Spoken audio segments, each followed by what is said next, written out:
नमस्कार दोस्तों, स्वागत है आप सभी का रोशन साइंस स्टडी पॉइंट पर। और आज मैं आप लोगों को करवाने वाली हूँ जो आपकी क्लास 11th का होम साइंस का चैप्टर नंबर 3 रहने वाला है, जिसका नाम है हमारा भोजन पोषण स्वास्थ्य एवं स्वास्थ्यता। ठीक है, तो इसके हम क्या है मोस्ट इंपॉर्टेंट जो हमारे क्वेश्चन आंसर रहने वाले हैं हम उसको देखेंगे। इससे पहले क्या है, आपको जो पूरा चैप्टर है वो एक्सप्लेन कर दिया गया है। अगर आपने वो वीडियो नहीं देखी है तो प्लीज जरूर जाके देख लीजिए। बाकी जो ये क्वेश्चन आंसर है आपके एग्जाम के पर्सपेक्टिव से बहुत ज्यादा इंपॉर्टेंट रहने वाले हैं, तो आई होप आप एंड तक इस वीडियो में बने रहेंगे और सारे जो क्वेश्चन है उसको अच्छी तरीके से समझ लेंगे। क्योंकि क्या है कि ये सारे क्वेश्चन जो है आप अगर समझ लेंगे तो आपको पता चल जाएगा, थोड़ा बहुत आइडिया मिल जाएगा किस तरीके के क्वेश्चन आने हैं, किस तरीके से आपको आंसर करने हैं। तो आशा करती हूँ आप एंड तक बने रहेंगे इस वीडियो से। ठीक है, तो आपका जो क्वेश्चन आंसर है हम उसको स्टार्ट करते हैं और आपका जो फर्स्ट क्वेश्चन है वो देख लेते हैं। तो यहाँ आपका फर्स्ट क्वेश्चन दे रखा है, किशोरावस्था में उत्पन्न होने वाली खान पान संबंधित गलत व्यवहारिक आदतों के बारे में विस्तार पूर्वक लिखिए। तो इसमें हमें क्या बताना है कि किशोरावस्था के दौरान, मतलब हम जो यंग एज की बात कर ले तो उस टाइम क्या होता है, खाने पीने की बहुत दिक्कतें आती है। क्योंकि क्या है, बच्चे लोग क्या होते हैं, किशोर जो होते हैं वो सोचते हैं कि मैं फिट रहना चाहता हूँ तो मुझे खाना कम खाना चाहिए। उससे क्या होता है, ऐसी जो गलत गलत मानसिकता है आती रहती है और बच्चे क्या करते हैं, खाना पीना छोड़ देते हैं। तो क्या होता है, बहुत सारी जो प्रॉब्लम्स होती है फूड से रिलेटेड वो आने लगती है हमारे अंदर। ठीक है, तो वही आपसे पूछा है कि किस तरीके से जो खान पान से संबंधित जो गलत व्यवहारिक गतिविधियां हैं उसके बारे में आपको इसमें एक्सप्लेन करना है। तो हम देख लेते हैं, इस अवस्था में खान पान संबंधित गलत व्यवहारिक आदतों पर विशेष ध्यान देना चाहिए। इस अवस्था में मुख्यतः खान पान संबंधित दो गलत आदतें देखी जाती है।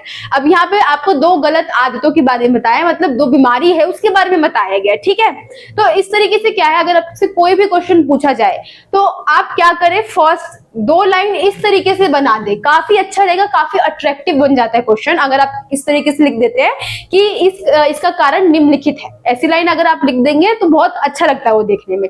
उसके बाद अगर आप पॉइंट स्टार्ट कर रहे हैं तो वेल एंड गुड है। ठीक है, तो यहाँ हम पॉइंट देख लेते हैं क्या दे रखे हैं हमारे।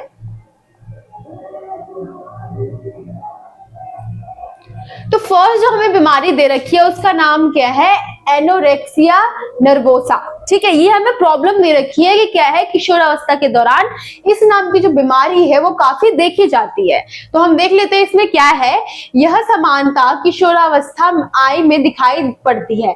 जो किशोरावस्था एज होती है, आयु, सॉरी यहाँ पे आयु होगा हमारा। ठीक है, थोड़ा सा मिसप्रिंट हो जाता है उसके लिए सॉरी, आप इतना थोड़ा मैनेज कर लीजिएगा, या फिर मैं आपको तो बताती चलूंगी अगर कोई गलती होगी आगे तो। ठीक है, तो इसमें क्या है, ये बता रखा है कि यह क्या है जो मुख्यतः कहाँ पाई जाती है, तो किशोरावस्था की आयु में पाई जाती है। इस उम्र में किशोर पहचान के संकट से जूझ रहे होते हैं। अब इस एज में क्या होता है, बहुत सारी चीजें देखते हैं ना, बदल रही होती है। जैसे कि हम बोल सकते हैं शरीर की बनावट में थोड़ा चेंज आता है, आवाज वगैरह में चेंज आता है, मूड स्विंग्स वगैरह जो होते हैं आप देखते हैं होने लग जाते हैं, किसी बात पे एकदम शांत रहना, किसी को तुरंत चिड़चिड़ा हो जाना। तो ऐसी ऐसी प्रॉब्लम क्या होती है, किशोरों को फेस करनी होती है। ठीक है, और अपनी शारीरिक छवि के प्रति अधिक संवेदनशील होते हैं। इस एज में क्या होता है, लोग काफी अपने ना फेस स्ट्रक्चर के बारे में, बॉडी के बारे में बहुत ज्यादा सोच रहे होते हैं कि मैं दिखने में अच्छा लगता हूँ या नहीं लगता हूँ, मैं पूरी तरीके से परफेक्ट हूँ या नहीं हूँ। तो ये सारी बातें क्या है आने लग जाती है किशोरावस्था की आयु तक।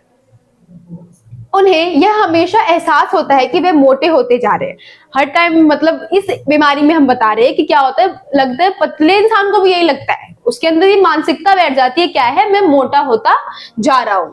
इस वजह से वह अपना आत्मविश्वास खोने के साथ साथ कुपोषित भी हो जाते हैं। तो क्या करते हैं, अब एक तरीके से जब हम सामने देख रहे हैं खुद को मिरर में और ऐसा लग रहा है कि मैं परफेक्ट नहीं हूँ, मेरा जो पेट है वो निकला हुआ है या मेरी शक्ल थोड़ी ठीक नहीं है, क्या है बहुत सारे ख्याल क्या है मन में आते रहते हैं। तो ऐसे ख्याल क्या है जब आते हैं मन के अंदर कि मैं थोड़ा, मेरे को वेट लूज कर लेना चाहिए या कुछ और करना चाहिए, तो क्या है इससे क्या होगा कि हम सोचने की जो क्षमता है, हमारी मानसिकता है उस पर एक तरीके से प्रभाव पड़ेगा। और साथ ही में क्या है, हम खुद को मोटा समझ रहे तो हम क्या करेंगे, खाने पीने में परहेज कर देंगे, जिससे क्या होगा हम कुपोषित हो जाएंगे। ठीक है, अत्यधिक वजन कम होने की वजह से मृत्यु भी हो सकती है। तो इस बीमारी में क्या है, लोगों को यही लग रहा है कि हम मोटे हो गए, भले ही वो पतले हैं, ठीक है, मतलब दिखने में नॉर्मल है, लेकिन उनको क्या लगता है कि मैं बहुत ज्यादा मोटा हो चुका हूँ, मुझे पतला होने की जरूरत है। खाना पीना छोड़ देंगे तो इससे क्या होगा, मृत्यु भी हो सकती है। तो इसकी संभावना क्या आप देख रहे हैं कितना डेंजरस है ये जो हमारी प्रॉब्लम है वो अगर बच्चे के मन से हम बोल सकते हैं स्टार्टिंग के टाइम में अगर ये चीज जो है निकाली नहीं गई तो एंड ऐसा हो सकता है कि उसकी डेथ भी हो सकती है। अब आपको नेक्स्ट बीमारी इसमें बता रखा है जिसका नाम क्या है हमारा बुलिमिया। तो ये क्या है, ये भी खान पान से संबंधित एक बीमारी है। इसमें क्या होता है कि ये भी खान पान संबंधित विकार है और व्यक्ति अपनी शारीरिक छवि से संतुष्ट नहीं होता है। अब क्या है, जो उसकी शारीरिक छवि है मतलब कि उसको अच्छा नहीं लगता, उसको कुछ ना कुछ कमी अपने शरीर के अंदर दिखाई देती है। वह वजन कम करने के असफल प्रयासों के बाद बार बार खाने लगता है। अब क्या है, बहुत सारे ऐसे प्रयास करता है, उसको ऐसे लगता है कि मैं मोटा हूं या रियलिटी में भी मोटा है, चलो वो तो क्या करता है, बहुत प्रयास करता है, एक्सरसाइज वगैरह हो गया, कुछ कुछ करता है, लेकिन एंड में क्या करता है, जो उसको खाने को मिलता है वो सारी चीजें क्या करता है, वो खा लेता है। अधिकतर खाने पर उल्टी करने अपना खाना बाहर निकाल लेता है। और क्या करता है कि जब ज्यादा मात्रा में खाना खा लेंगे तो ऑब्वियस सी बात है वॉमिटिंग होगी, तो वो उल्टी करके क्या करते हैं, जो उनका खाना होता है वो बाहर सारा आ जाता है। इसके गंभीर परिणाम होते हैं जैसे कि किशोर को कुपोषित होने के साथ साथ शरीर में ऐंठन, गुर्दे खराब होना, हृदय गति का असामान्य होना, दांतों में विकार होना जैसे कुछ लक्षण जो है उनसे ग्रस्त हो जाते हैं। जब ऐसी स्थिति होती है, क्या है, बच्चे को ऐसा लग रहा है कि मुझे वजन कम करने की आवश्यकता है और वो प्रयास भी बिल्कुल कर रहा है, लेकिन एंड में क्या कर रहा है, जो भी उसको खाने को मिल रहा है वो खा ले रहा है। और अत्यधिक मात्रा में खाने से क्या हो रहा है, वॉमिटिंग वगैरह, और ये जिससे क्या है बहुत सारे जो विकार है वो आ रहे हैं। कुपोषित होने के साथ साथ आप देख रहे हैं क्या है, शरीर में ऐंठन स्टार्ट होने लग जाएगी, जो जोड़े वगैरह उसमें दर्द होने लग जाएंगे, या फिर गुर्दे खराब हो जाएंगे, ऐसी प्रॉब्लम हो सकती है। हृदय की गति, अब हृदय में भी हम बोल सकते हैं एक तरीके से इसमें असर पड़ रहा है, किससे, हमारे जो बुलिमिया नामक बीमारी है उससे। तो ये किशोरावस्था की आपके दो बीमारियां बता रखी थी कि किस तरीके से किशोर जो होते हैं अपने शारीरिक जो संरचना है उससे संतुष्ट नहीं हो पाते हैं। अब क्या है, हमें बताना है कि इस विकृति से बचने के जो हमारी प्रॉब्लम्स है उससे हम किस तरीके से बच सकते हैं। वो जो पॉइंट्स है आपको लिखने हैं, तो हम यहाँ पे देख लेते हैं। तो किशोरों को अपनी छवि से संतुष्ट होना चाहिए। फर्स्ट तो यही है, हम क्या है, सबसे बड़ी गलती तो क्या है किशोरों की है कि वो खुद में कमी ढूंढ रहे हैं, जबकि उन्हें तो संतुष्ट होना चाहिए जैसे भी उनके पास बॉडी स्ट्रक्चर है उसमें। तो फर्स्ट हम बता सकते हैं कि उनको संतुष्ट रहना चाहिए अपने शरीर की बनावट से। सेकंड, स्वयं का आदर करना और महत्व देना चाहिए। क्या है, मन में ऐसी ऐसी भावनाएं आती है कि मैं अच्छा नहीं हूं, मैं लोगों के सामने कैसे जाऊंगा, तो ये भावना क्या है, ये भी निकाल देनी चाहिए और खुद पे कॉन्फिडेंस रखना चाहिए। फिर संतुलित आहार लेना चाहिए, अधिक मात्रा में रेशे लेने चाहिए। एक तरीके से संतुलित आहार क्या है, हम खाना पीना छोड़ रहे हैं तो उससे क्या हो रही है, बहुत सारी बीमारी जो है आ रही है या फिर मृत्यु तक हम पहुंच सकते हैं। तो क्या है, हमें खाना पीना नहीं छोड़ना चाहिए, एक संतुलित भोजन लेते रहना चाहिए। सकारात्मक सोच रखनी चाहिए एवं सक्रिय रहना चाहिए, और अच्छी सोच रखनी चाहिए, साथ ही में हर कार्य करने के लिए तैयार भी रहना चाहिए। तो ये आपको जो फर्स्ट क्वेश्चन था, आई होप आपको समझ में आ गया होगा। इसमें आपको कुछ विकार बताने थे कि किस तरीके से किशोरावस्था के दौरान बहुत सारी जो प्रॉब्लम्स होती है उनको फेस करना होता है, और साथ ही में हम उसको किस तरीके से सॉल्व कर सकते हैं। तो आपको जो नेक्स्ट क्वेश्चन है हम वो देख लेते हैं। तो इसमें आपको दे रखा है कि आरडीए और जो आवश्यकता के बीच अंतर है। हमारा जो आरडीए है कौन है, अनुशासित दैनिक मात्रा जो है हमारा, उसमें और जो हमारी आवश्यकता है उसके बीच जो हमारा अंतर है वो हमको बताना है। तो हम इसको देख लेते हैं। फर्स्ट क्या है आपका आरडीए, तो पोषक तत्वों की मात्रा जो व्यवहारिक रूप से सभी स्वास्थ्य व्यक्तियों की जरूरत को पूरा करता है। क्या है ये, एक तरीके से हम बोल सकते हैं पोषक तत्वों की मात्रा है, जो क्या है किसी स्वस्थ व्यक्ति की जरूरत जो होती है उसको पूरा करता है। यह किसी व्यक्ति के लिए आवश्यक नहीं है बल्कि दिशा निर्देश है, जो कि हमें उपभोग के लिए जाने वाले पोषक तत्वों की मात्रा बताते हैं। अब ये क्या है, आरडीए जो है हमारा, ये हमारे जो भी पोषक तत्व है उसकी मात्राओं को निर्मित करते हैं, हमें बताते हैं उसके बारे में। अब यहाँ आपको नेक्स्ट आवश्यकता दे रखी है, इसको हम देख लेते हैं। इसमें क्या है, यह एक पोषक तत्वों के नए न्यूनतम सेवन मूल्य को संदर्भित करता है, जो कि जीवन स्तर और लिंग समूह में स्वस्थ व्यक्ति के लिए तकरीबन आधे पोषक तत्वों की आवश्यकता की मात्रा को पूरी करता है। तो यहाँ पे बता रखा है कोई भी स्वस्थ व्यक्ति है उसके शरीर में जो आधे पोषक तत्व की मात्रा होती है उसको क्या है, हमारी जो आवश्यकता है पूर्ण करती है। तो ये आपका आरडीए और आवश्यकता था। आई होप आपको दोनों समझ में आ गया होगा। आपका जो नेक्स्ट क्वेश्चन है वो हम देख लेते हैं। तो आपका नेक्स्ट क्वेश्चन है क्वेश्चन नंबर 3, इसमें क्या है, किशोरावस्था और अनियमितता का संबंध बताना है हमें। ठीक है, इसमें क्या है, हमें किशोर और जो हमारी अनियमितता है, मतलब हमारी जो ब्लड से रिलेटेड जो प्रॉब्लम है उसके बारे में हमें बताना है। अनीमिया क्या है, रोग मुख्यतः लौह तत्व की कमी से होता है। हमारे शरीर में क्या है, अनीमिया कब होता है, तो जब हमारे शरीर के अंदर लौह तत्व की जो कमी हो जाती है उसके बाद जो है अनीमिया नामक जो प्रॉब्लम होती है वो हमें होती है। और किशोरियों को ज्यादा प्रभावित करता है। किशोरों की अपेक्षा किशोरियां इससे अधिक प्रभावित होती है क्योंकि गरीबी और अपर्याप्त भोजन, बीमारियां, स्वास्थ्य सेवाओं की कमी, मासिक धर्म जैसे मुद्दे किशोरियों और महिलाओं में देखे जा सकते हैं। तो क्या है, ये जो हमारी प्रॉब्लम है हमारी ब्लड से रिलेटेड है। ठीक है, तो इसमें बताया गया है कि किशोरों से ज्यादा जो किशोरियां होती है, मतलब लड़कों से ज्यादा जो लड़कियां होती है, उनमें ये जो प्रॉब्लम है देखी जाती है। तो कौन कौन से रीजन है ये, तो गरीबी हो सकता है या अपर्याप्त भोजन हो सकता है। अब हम एक गरीब घर की बात कर ले तो क्या है, वहां पे क्या है, अगर एक बेटा है एक बेटी है तो पहले बेटे की जो इच्छाएं होगी उसको पूरी की जाएगी, उसके बाद बेटी को रखा जाएगा। तो वही है कि एक तरीके से क्या है, हमारी जो गरीबी है या अपर्याप्त भोजन है, बहुत सारी बीमारियां है, या फिर हमारा जो मासिक धर्म है, ये सारे जो मुद्दे हैं किसके लिए है, हमारी अनीमिया जो है उसकी वजह से ही जो हमारे खून की कमी होती है हमारे शरीर के अंदर। तो आई होप आपको जो ये क्वेश्चन है वो भी समझ में आ गया होगा। आपका नेक्स्ट क्वेश्चन हम देख लेते हैं। इसमें मेनली ज्यादा कुछ नहीं था, आपको खून की जो संबंधित प्रॉब्लम होती है उसको आपको बताना था। नेक्स्ट हम देख लेते हैं कि किशोरों में डाइटिंग की समस्या काफी दिखाई पड़ती है। बताइए किस प्रकार किशोरों की समस्या के प्रति जागरूक किया जा सकता है। तो इसमें आपसे क्या पूछा गया है कि किशोरों में क्या है, डाइटिंग के प्रति आजकल हम बहुत सारी समस्याएं देखते हैं। कैसे कि क्या है, कुछ लोग क्या है पतले होते हैं लेकिन उनको क्या लगता है कि अभी भी मोटे हैं, तो वो क्या करते हैं और जो है डाइटिंग करना स्टार्ट कर देते हैं, जिससे बहुत सारी जो प्रॉब्लम्स है उत्पन्न होने लग जाती है। जैसे हमने पढ़ा था कुपोषण की समस्या हो गई या कोई अन्य समस्या। मोटापा हम देखते हैं आजकल बहुत सामान्य हो चुका है, लेकिन कुछ सामान्य व्यक्ति भी जो होते हैं डाइटिंग स्टार्ट कर देते हैं, जो कि ठीक नहीं होता है। तो हमें एक तरीके से क्या है, व्यक्तियों को जागरूक करना है कि किस तरीके से जो डाइटिंग है वो अच्छी है, लेकिन एक सही तरीके से अगर हम उसको करें तभी वो हमारे लिए यूजफुल या उपलब्ध जो है वो हो पाएगी। तो हम फर्स्ट देख लेते हैं इसमें क्या बताया गया है कि किशोरों में मोटापा एक गंभीर समस्या बनती जा रही है। आजकल हम देख रहे हैं बहुत आम बात है किसी व्यक्ति का मोटा होना। ठीक है, तो वही है कि बहुत ही आम समस्या है। यह भी देखा गया है कि सामान्य वजन वाले किशोर अक्सर डाइटिंग करते हैं। अब ये भी देखा गया है कि कुछ लोग क्या है, ना ज्यादा मोटे हैं ना पतले हैं, सामान्य है, लेकिन फिर भी क्या है वो डाइटिंग कर रहे हैं क्योंकि उनको क्या लग रहा है कि मैं बहुत ज्यादा मोटा हो गया हूं। वे सोचते हैं कि पतला होना आजकल एक फैशन है। तो आजकल क्या है, आपने बहुत सारे एग्जाम्पल के जरिए आप समझ सकते हैं कि आजकल क्या है, ऐसा ट्रेंड हम बोल सकते हैं चल रहा है कि किसी व्यक्ति का पतला होना बहुत ज्यादा आवश्यक है। ठीक है, तो वही यहाँ पे बताया गया आपसे कि क्या है कि किस तरीके से आजकल के लोगों को ये लगता है कि फैशन जो है, पतला होना एक ट्रेंड है, एक फैशन है, तो हर किसी को पतला होना आवश्यक है।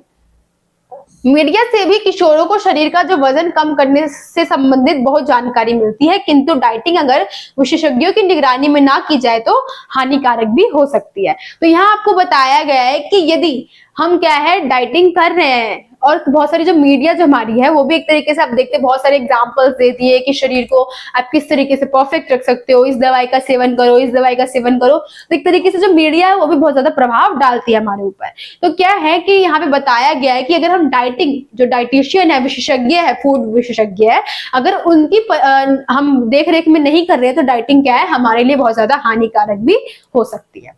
तो यहाँ अब आपसे पूछे गए कि हम डाइटिंग के प्रति लोगों को जागरूक किस प्रकार से कर सकते हैं, उसके कुछ एग्जाम्पल आपको दे रखे हैं, हम वो देख लेते हैं।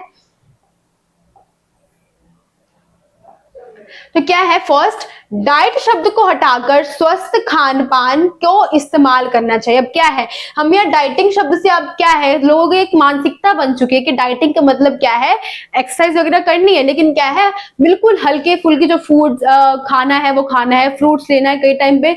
अब डाइटिंग में लोग क्या करते हैं, सिर्फ फ्रूट का सेवन करते हैं, खाना अनाज जो है दालें वगैरह वो लेते ही नहीं है। तो यहाँ पे क्या है बोला गया है कि हमें डाइट शब्द का डाइट जो शब्द है उसको हटा देना चाहिए और स्वास्थ्य खान पान शब्द का इस्तेमाल करना चाहिए। मतलब इसमें क्या है कि हमें खान पान, यहाँ पे आप देख रहे हैं स्वस्थ खान पान, तो इस वर्ड से हमें क्या समझ में आ रहा है इससे कि हमें डाइटिंग में क्या करना है, स्वस्थ खान पान में ध्यान देना है, ऐसा भोजन लेना है जिसमें सभी प्रकार के जो हम बोल सकते हैं पोषक तत्व तो उचित मात्रा में उत्पन्न हो। तो ये फर्स्ट पॉइंट आप बता सकते हैं कि डाइट शब्द को हटा के हमें स्वस्थ खान पान शब्द का इस्तेमाल करना चाहिए। सेकंड क्या है, जीवन में नियमित रूप से स्वस्थ जीवन शैली और आहार पद्धति को अपनाना चाहिए।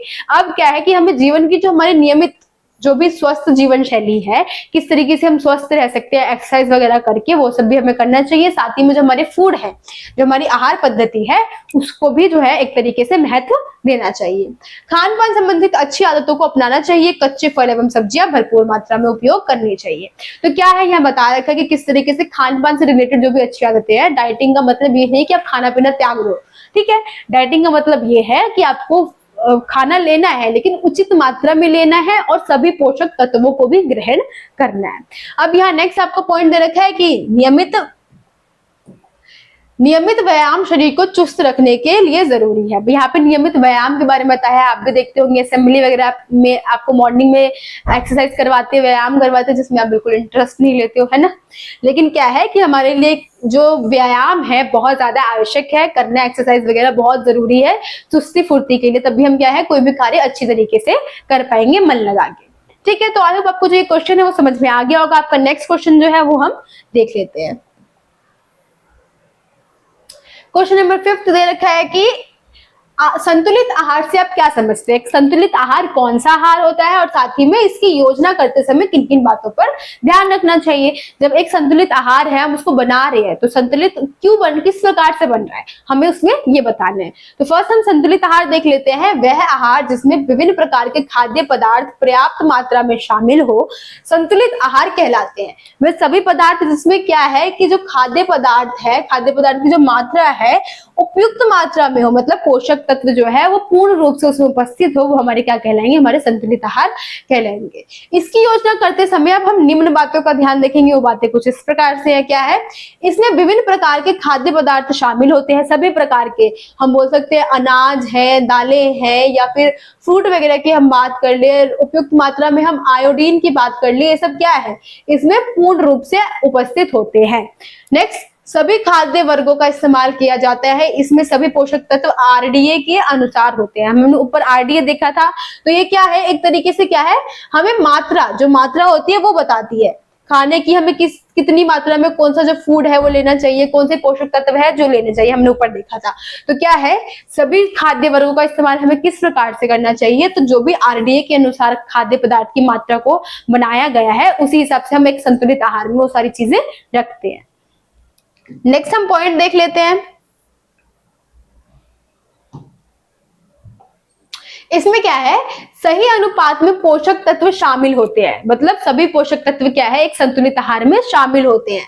यह पोषक तत्वों की अतिरिक्त सुरक्षा मात्रा को उपलब्ध करवाता है, अच्छे स्वास्थ्य को बचाए और बनाए रखने में मदद करता है। एक तरीके से जो हमारा अच्छा स्वास्थ्य है उसको भी बनाए रखता है और आगे भी बनाने रखने में एक हेल्प करता है।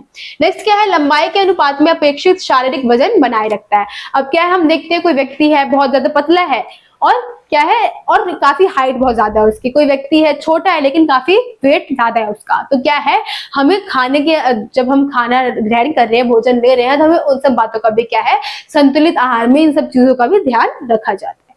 तो आई होप आपको जो आपका ये क्वेश्चन है समझ में आ गया होगा। नेक्स्ट हम क्वेश्चन देख लेते हैं, क्वेश्चन नंबर 6। तो इसमें क्या पूछा गया आपसे कि सूक्ष्म, हमारे माइक्रो पोषक तत्व, सूक्ष्म पोषक तत्व हमारे कौन से होते हैं और ये उदाहरण सहित हमें बताना है। तो हम देख लेते हैं सूक्ष्म पोषक। सूक्ष्म का मतलब समझते हैं ना, छोटा हो गया या कम हो गया, वो सूक्ष्म होते हैं। तो सूक्ष्म पोषक तत्व वह पोषक तत्व है जिनकी आवश्यकता बहुत कम मात्रा में पड़ती है, परंतु यह शरीर के लिए सामान्य रूप से काम करने के लिए अत्यंत आवश्यक होते हैं।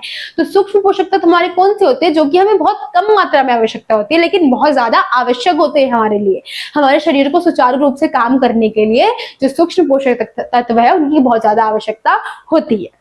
तो अब हम इनके एग्जाम्पल देख लेते हैं। तो खनिज हो गया और विटामिन हो गया हमारे सूक्ष्म पोषक तत्वों के उदाहरण है। तो क्या है, आप देखते हैं कि हमें सूक्ष्म पोषक तत्व बताया गया है कि बहुत कम मात्रा में आवश्यकता होती है लेकिन बहुत आवश्यक है हमारे शरीर के सुचारू रूप से कार्य करने के लिए। ठीक है, आपका नेक्स्ट क्वेश्चन हम देख लेते हैं। इसमें आपसे खाद्य पिरामिड के बारे में पूछा गया है कि जो खाद्य पिरामिड का आधार स्वास्थ्य के लिए क्यों महत्व रखता है? आपने खाद्य पिरामिड देखा है, वो कुछ इस प्रकार से है।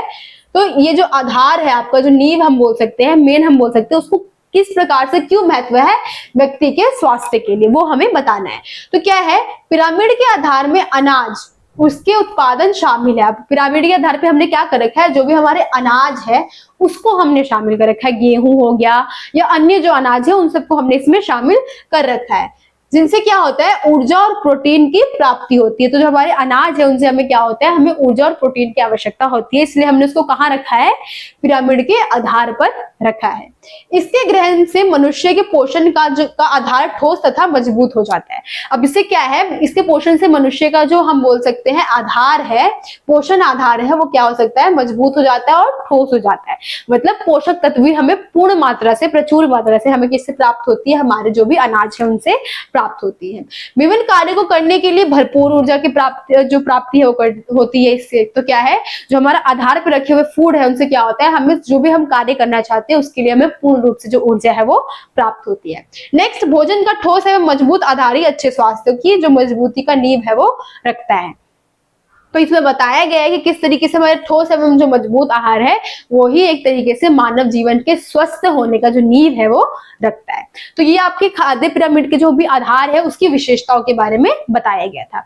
नेक्स्ट हम देख लेते हैं, वैसे इसमें आपसे अलग टाइप में भी क्वेश्चन पूछ सकते हैं कि ये पूछ लिया है क्वेश्चन, या फिर हमारा पिरामिड की जो आधार स्वस्थता है उसकी विशेषताएं बताइए, पिरामिड के आधार पे अनाज को ही क्यों रखा गया है। तो अगर आपसे ये इस टाइप के भी क्वेश्चन पूछे गए तो आपको यही आंसर करना है। नेक्स्ट क्वेश्चन हम देख लेते हैं, क्वेश्चन नंबर 8।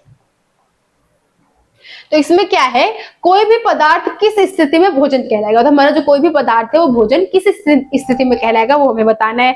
भोजन कब बन रहा है, तो किस तरीके से तरल और ठोस जो हमारे पदार्थ है उसका जब हम सेवन कर ले रहे हैं जिसमें पोषक तत्व उचित मात्रा में है, हम उसी को भोजन कहेंगे। तो हम देख लेते हैं डेफिनेशन, वे सभी तरल या ठोस पदार्थ जिन्हें मनुष्य खाता है और अपनी पाचन क्रिया द्वारा अवशोषित कर विभिन्न शारीरिक कार्यों के लिए प्रयोग करता है, भोजन कहलाता है। तो यहाँ बताया गया है कि वो सभी ठोस या तरल पदार्थ जिसको क्या है कोई मनुष्य ग्रहण कर रहा है, साथ ही में उसको अवशोषित करके जो भी उसको ऊर्जा प्राप्त हो रही है अपने दैनिक जीवन में उसको कार्य करने के लिए ला रहा है, उसी को हम क्या कहेंगे, भोजन कहेंगे। ठीक है, इसी में आपको एक और डेफिनेशन दे रखी है, संतुलित भोजन वह होते हैं जो कि निगलने, चबाने, सॉरी यहाँ पे छ होगा, ठीक है, चबाने और अवशोषित होने के पश्चात शरीर को ऊर्जा प्रदान करते हैं। तो यहाँ बताया गया है संतुलित भोजन कौन से होते हैं, तो वो होते हैं जिनको हम क्या कर सकते हैं, निगलने, चबाने और अवशोषित करने के बाद हम एक तरीके से ऊर्जा प्रदान करते हैं, वो कौन होते हैं, हमारे संतुलित आहार होते हैं या फिर भोजन कहलाते हैं। ठीक है, नेक्स्ट हम क्वेश्चन देख लेते हैं, आपका क्वेश्चन नंबर 9। इसमें क्या है, आपका दे रखा है वेगन डाइट क्या है। तो ये आप इंपॉर्टेंट मार्क कर सकते हैं, ये आपसे कंफर्म है, पूछा जाएगा आपके एग्जाम में। इसमें क्या है कि वेगन डाइट, आजकल विदेशों में वेगन डाइट का प्रचलन बहुत बढ़ गया है। वेगन आहार में पशु जन स्रोत से प्राप्त किसी भी आहार, यहाँ तक कि जो हमारा दूध है, पशु से प्राप्त होने वाला दूध है, उसके सेवन से भी परहेज किया गया है। ठीक है, तो वेगन डाइट में क्या बताया गया है, कई देशों में हम बोल सकते हैं ऐसे विदेशों में ऐसे आंदोलन चालू किए गए हैं जहां पे लोगों ने क्या किया है, पशुजन से प्राप्त होने वाली कोई भी चीज, जैसे मीट मछली तो हम बोल सकते हैं, मांस वगैरह बोल सकते हैं, इसका परहेज तो किया ही है, साथ ही में कोई भी पशु से मिलने वाला जो दूध है उससे भी परहेज कर दिया है, वही हमारा क्या है, वेगन डाइट है। तो आई होप आपको जो ये सारे क्वेश्चन है वो समझ में आ गए होंगे। इसी टाइप के क्वेश्चन क्या है आपको एग्जाम में देखने को मिल जाएंगे। तो आपको क्या है, ये भी क्वेश्चन जो है अच्छी तरीके से समझ लेना है और साथ ही में क्या करना है, आपको जितने भी क्वेश्चन बन रहे हैं आई होप आप उसको नोट कर रहे होंगे और साथ ही में उसका आंसर भी ढूंढ रहे होंगे। तो आपके इस चैप्टर के जो क्वेश्चन आंसर है वो यहीं पे कंप्लीट होते हैं। मिलते हैं आपसे अगले वीडियो में, जब तक के लिए थैंक यू।